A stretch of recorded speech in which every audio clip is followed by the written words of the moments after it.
Part 2. It was the middle of the morning, and Winston had left his cubicle to go to the lavatory. A solitary figure was coming toward him from the other end of the long, brightly lit corridor. It was the girl with dark hair. 4 days had gone past since the evening when he had run into her outside the junk shop. As she came nearer, he saw that her right arm was in a sling, not noticeable at a distance because it was of the same colour as her overalls. Probably she had crushed her hand while swinging round one of the big kaleidoscopes on which the plots of novels were roughed in. It was a common accident in the fiction department. They were perhaps 4 meters apart when the girl stumbled and fell almost flat on her face. A sharp cry of pain was wrung out of her. She must have fallen right on the injured arm. Winston stopped short. The girl had risen to her knees. Her face had turned a milky yellow colour against which her mouth stood out redder than ever. Her eyes were fixed on his with an appealing expression that looked more like fear than pain. A curious emotion stirred in Winston's heart. In front of him was an enemy who was trying to kill him. In front of him also was a human creature, in pain and perhaps with a broken bone. Already he had instinctively started forward to help her. In the moment when he had seen her fall on the bandaged arm, it had been as though he felt the pain in his own body. "You're hurt?" he said. "It's nothing. My arm. It'll be all right in a second." She spoke as though her heart were fluttering. She had certainly turned very pale. "You haven't broken anything?" "No, I'm all right. It hurt for a moment, that's all." She held out her free hand to him, and he helped her up. She had regained some of her colour and appeared very much better. "It's nothing," she repeated shortly. "I only gave my wrist a bit of a bang. Thanks, comrade." And with that she walked on in the direction in which she had been going as briskly as though it had really been nothing. The whole incident could not have taken as much as half a minute. Not to let one's feelings appear in one's face was a habit that had acquired the status of an instinct, and in any case they had been standing straight in front of a telescreen when the thing happened. Nevertheless, it had been very difficult not to betray a momentary surprise, for in the 2 or 3 seconds while he was helping her up, the girl had slipped something into his hand. There was no question that she had done it intentionally. It was something small and flat. As he passed through the lavatory door, he transferred it to his pocket and felt it with the tips of his fingers. It was a scrap of paper folded into a square. While he stood at the urinal, he managed, with a little more fingering, to get it unfolded. Obviously there must be a message of some kind written on it. For a moment he was tempted to take it into one of the water closets and read it at once. But that would be shocking folly, as he well knew. There was no place where you could be more certain that the telescreens were watched continuously. He went back to his cubicle, sat down, threw the fragment of paper casually among the other papers on the desk, put on his spectacles, and hitched the speakwrite toward him. 5 minutes, he told himself, 5 minutes at the very least. His heart bumped in his breast with frightening loudness. Fortunately, the piece of work he was engaged on was mere routine, the rectification of a long list of figures not needing close attention. Whatever was written on the paper, it must have some kind of political meaning. So far as he could see, there were 2 possibilities. One, much the more likely, was that the girl was an agent of the thought police, just as he had feared. He did not know why the thought police should choose to deliver their messages in such a fashion, but perhaps they had their reasons. The thing that was written on the paper might be a threat, a summons, an order to commit suicide, a trap of some description. But there was another, wilder possibility that kept raising its head, though he tried vainly to suppress it. This was that the message did not come from the thought police at all, but from some kind of underground organization. Perhaps the Brotherhood existed after all. Perhaps the girl was part of it. No doubt the idea was absurd, but it had sprung into his mind in the very instant of feeling the scrap of paper in his hand. It was not till a couple of minutes later that the other, more probable explanation had occurred to him. And even now, though his intellect told him that the message probably meant death, still that was not what he believed. And the unreasonable hope persisted, and his heart banged, and it was with difficulty that it kept his voice from trembling as he murmured his figures into the speakwrite. He rolled up the completed bundle of work and slid it into the pneumatic tube. 8 minutes had gone by. He readjusted his spectacles on his nose, sighed, and drew the next batch of work toward him with the scrap of paper on top of it. He flattened it out. On it was written in large, unformed handwriting, "I love you." For several seconds he was too stunned even to throw the incriminating thing into the memory hole. When he did so, although he knew very well the danger of showing too much interest, he could not resist reading it once again, just to make sure that the words were really there. For the rest of the morning it was very difficult to work. What was even worse than having to focus his mind on a series of niggling jobs was the need to conceal his agitation from the telescreen. He felt as though a fire were burning in his belly. Lunch in the hot, crowded, noise-filled canteen was torment. He had hoped to be alone for a little while during the lunch hour, but as bad luck would have it, the imbecile Parsons flopped down beside him, the tang of his sweat almost defeating the tinny smell of stew, and kept up a stream of talk about the preparations for Hate Week. He was particularly enthusiastic about a papier-mâché model of Big Brother's head 2 meters wide, which was being made for the occasion by his daughter's troop of spies. The irritating thing was that in the racket of voices Winston could hardly hear what Parsons was saying, and was constantly having to ask for some fatuous remark to be repeated. Just once he caught a glimpse of the girl, at a table with 2 other girls at the far end of the room. She appeared not to have seen him, and he did not look in that direction again. The afternoon was more bearable. Immediately after lunch there arrived a delicate, difficult piece of work, which would take several hours and necessitated putting everything else aside. It consisted in falsifying a series of production reports of 2 years ago in such a way as to cast discredit on a prominent member of the inner party who was now under a cloud. This was the kind of thing that Winston was good at, and for more than 2 hours he succeeded in shutting the girl out of his mind altogether. Then the memory of her face came back, and with it a raging, intolerable desire to be alone. Until he could be alone, it was impossible to think this new development out. Tonight was one of his nights at the community centre. He wolfed another tasteless meal in the canteen, hurried off to the centre, took part in the solemn foolery of a discussion group, played 2 games of table tennis, swallowed several glasses of gin, and sat for half an hour through a lecture entitled Ingsoc in Relation to Chess. His soul writhed with boredom, but for once he had had no impulse to shirk his evening at the centre. At the sight of the words, "I love you," the desire to stay alive had welled up in him, and the taking of minor risks suddenly seemed stupid. It was not till 23 hours, when he was home and in bed, and in the darkness where you were safe even from the telescreen so long as you kept silent, that he was able to think continuously. It was a physical problem that had to be solved: how to get in touch with the girl and arrange a meeting. He did not consider any longer the possibility that she might be laying some kind of trap for him. He knew that it was not so because of her unmistakable agitation when she handed him the note. Obviously she had been frightened out of her wits, as well she might be. Nor did the idea of refusing her advances even cross his mind. Only 5 nights ago he had contemplated smashing her skull in with a cobblestone, but that was of no importance. He thought of her naked, youthful body as he had seen it in his dream. He had imagined her a fool like all the rest of them, her head stuffed with lies and hatred, her belly full of ice. A kind of fever seized him at the thought that he might lose her, the white, youthful body might slip away from him.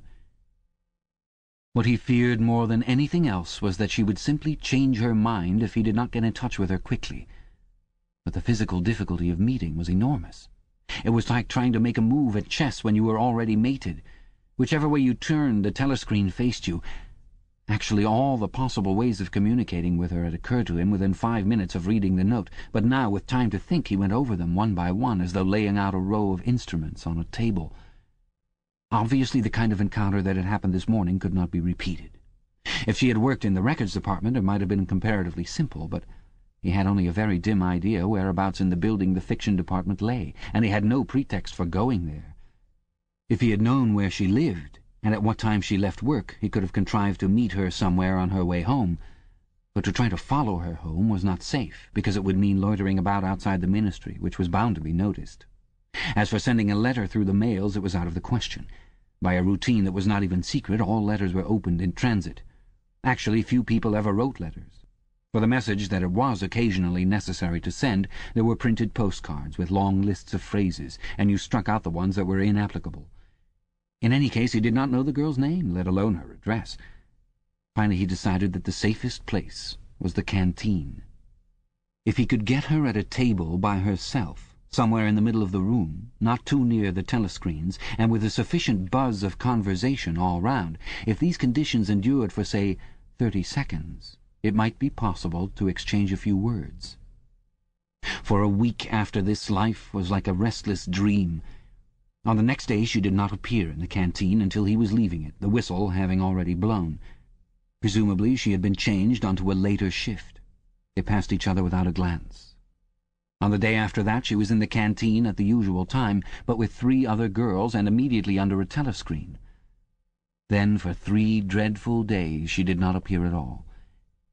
His whole mind and body seemed to be afflicted with an unbearable sensitivity, a sort of transparency, which made every movement, every sound, every contact, every word that he had to speak or listen to an agony. Even in his sleep he could not altogether escape from her image. He did not touch the diary during those days. If there was any relief, it was in his work, in which he could sometimes forget himself for 10 minutes at a stretch. He had absolutely no clue as to what had happened to her. There was no inquiry he could make. She might have been vaporized. She might have committed suicide. She might have been transferred to the other end of Oceania. Worst and likeliest of all, she might simply have changed her mind and decided to avoid him. The next day she reappeared. Her arm was out of the sling, and she had a band of sticking plaster round her wrist. The relief of seeing her was so great that he could not resist staring directly at her for several seconds.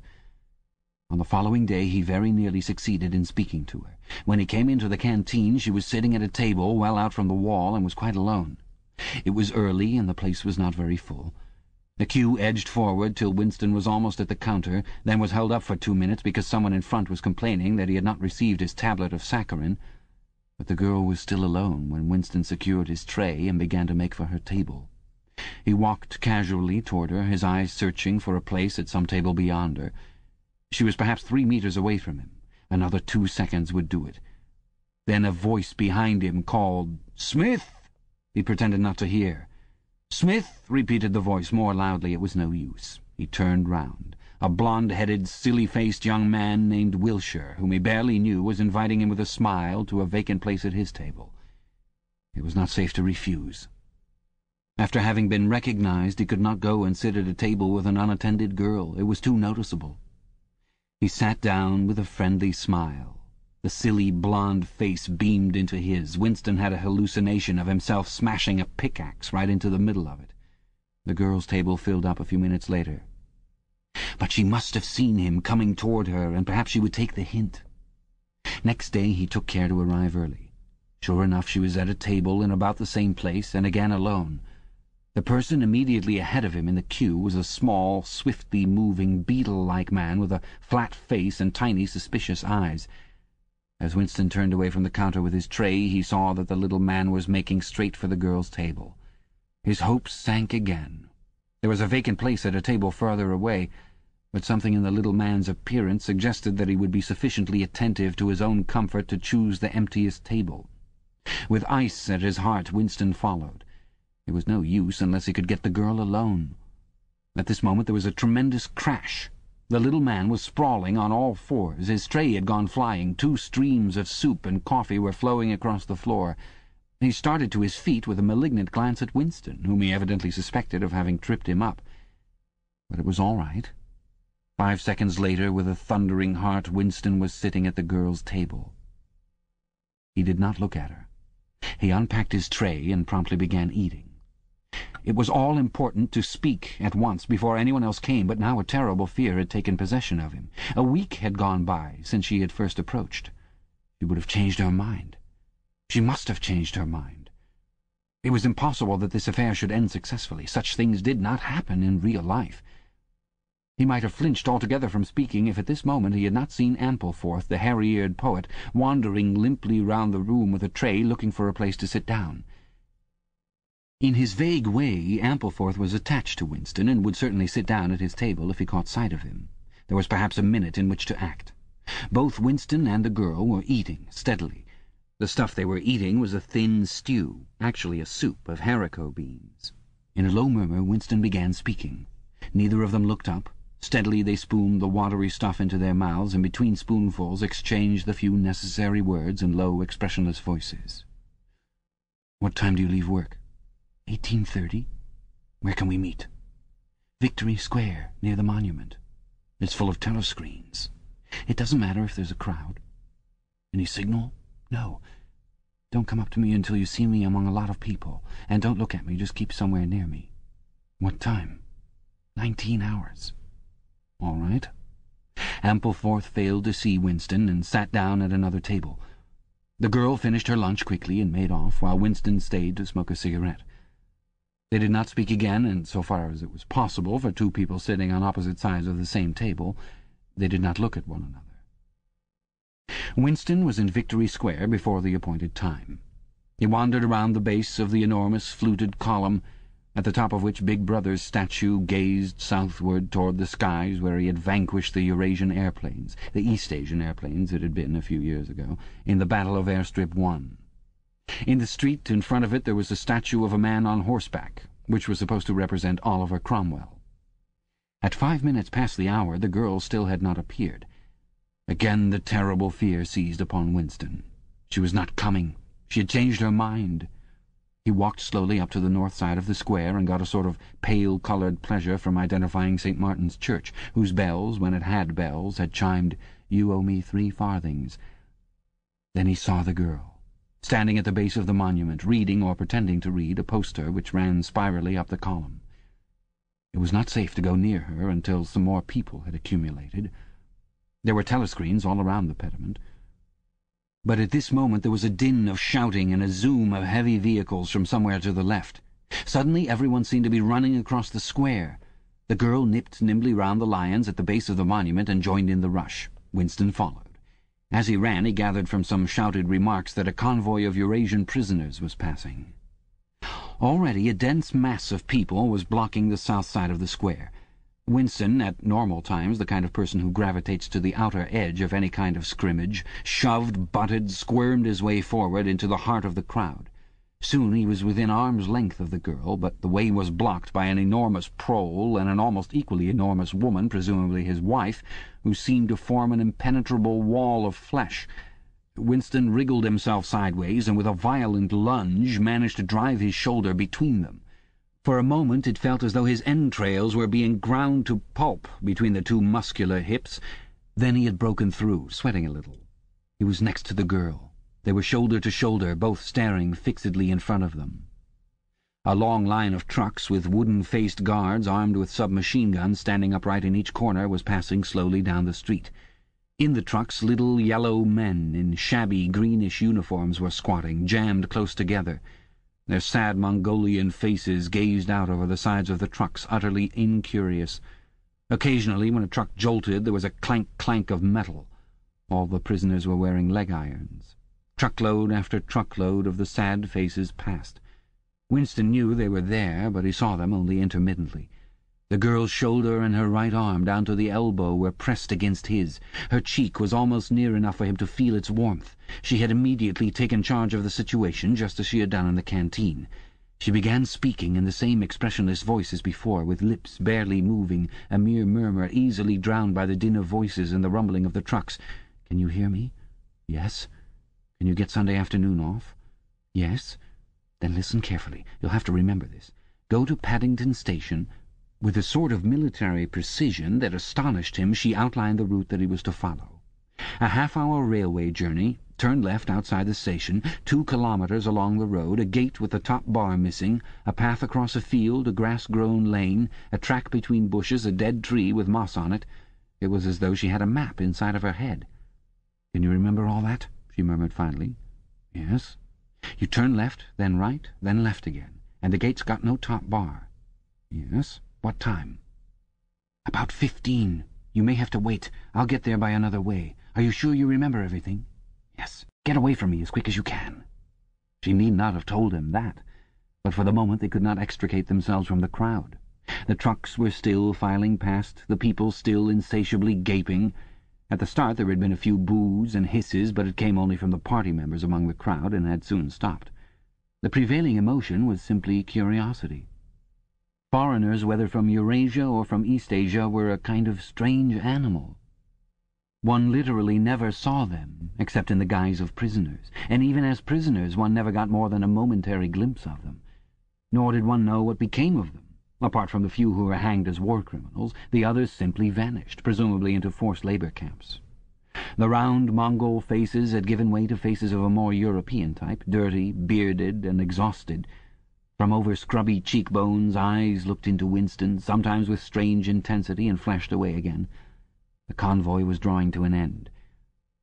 In the last truck he could see an aged man, his face a mass of grizzled hair, standing upright with wrists crossed in front of him as though he were used to having them bound together. It was almost time for Winston and the girl to part. But at the last moment, while the crowd still hemmed them in, her hand felt for his and gave it a fleeting squeeze. It could not have been 10 seconds, and yet it seemed a long time that their hands were clasped together. He had time to learn every detail of her hand. He explored the long fingers, the shapely nails, the work-hardened palm with its row of calluses, the smooth flesh under the wrist. Merely from feeling it he would have known it by sight. In the same instant it occurred to him that he did not know what colour the girl's eyes were. They were probably brown, but people with dark hair sometimes had blue eyes. To turn his head and look at her would have been inconceivable folly. With hands locked together, invisible among the press of bodies, they stared steadily in front of them, and instead of the eyes of the girl, the eyes of the aged prisoner gazed mournfully at Winston out of nests of hair.